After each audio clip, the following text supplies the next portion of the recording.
there, cats and kitties. I am the Blues Man, Johnny Blues, and with this video, I'll be discussing my thoughts on episode 5 of the anime series Blade and Soul. This is a pretty good episode, I have to say, where we're seeing Atsuka basically being hired out by this guy who is the walking, living, breathing epitome of that old adage that, you shouldn't focus on trying to save or change the world for the better. Though your intentions may be good, good intentions are what paved the road to hell and all that kind of thing. He's got this real hard-on against these Heaven's Spirit flowers, which are hallucinogenic, and as we've seen, one of these strongmen in the Brahm Empire, he went head-to-head with Atsuka with this flower, imbuing him with some sort of special abilities. And, it seems like Brahm is the one who are distributing it. We end up seeing Atsuka making a move on this village elder or village head who is seemingly in control of, manufacturing these and pimping them out and everything like that. Whether it's, for the Brahm Empire or not remains to be seen in this episode. But basically this guy, the master that, Atsuka is working for, has a hot nut about shutting down the operation. He sees what is happening as entirely unjust, and it's really a personal sort of vendetta against this particular flower.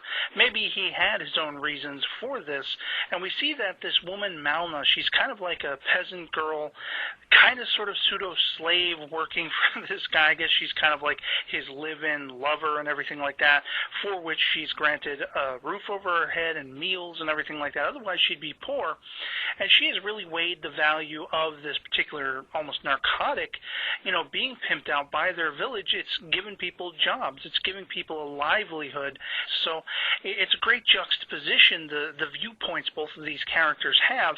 And she ends up witnessing Atsuka going and attacking the guards, basically out in front of this manor house as a precursor to an actual official meeting that this master guy is going to have, a sit-down meeting with this village elder to say, hey, you know what?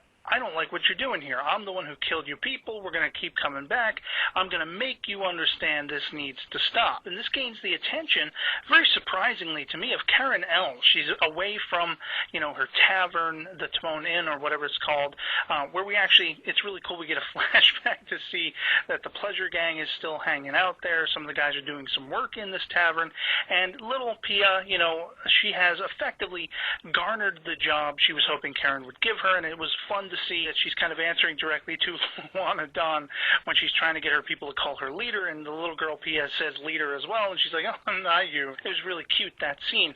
But Karen L comes out to this village elder's manor and decides to stay when she hears the rumor that, the person who slaughtered these guards was a woman, and that they were killed with a slice to the front of their necks. Essentially, this is what makes Karen L want to stay, want to sit tight and see what exactly is going on, because I guess she's got to read that this is probably to do with Atsuka, and even though there's nothing being spoken on either side, Atsuka sees Karen L making her move, coming into this manor house environment, and basically Karen L has put two and two together. This is probably Atsuka's doing.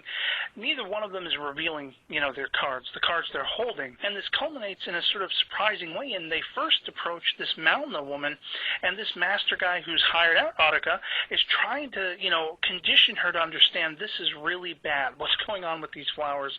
They're going to be the ruin, of society. It's almost like he's got the mentality of prohibition. And while personally I'm somebody who is against actually drinking alcohol and doing anything that would really, alter your mind or make you lose control, that kind of stuff, I can see where this guy's coming from, but I would never condone any sort of, hampering the entire world. That's what a free-thinking society and a freely active society is all about. Everyone has their own personal freedom and their freedom to make choices, and this guy wants to just take that away from everybody for his own devices. And so, this girl, we see the juxtaposition come to fruition when she actually is willing to risk her life to save her village elder, who she considers saved her life. And this is, of course, in the culminating scene for the episode where we see just how frickin' badass Karen L is. I mean, she disarms this guy right when he's going to set the entire field of these flowers ablaze with a torch, and, moments later we basically have a confrontation between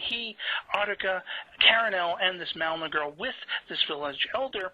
He's threatening to kill the guy to make his point, the evil he sees being exuded from them, and that's when Malna gets in the way, just as he makes his pinpoint strike, after which, Karen L has just been brought to boiling point, and and attacks this guy, kills him point blank.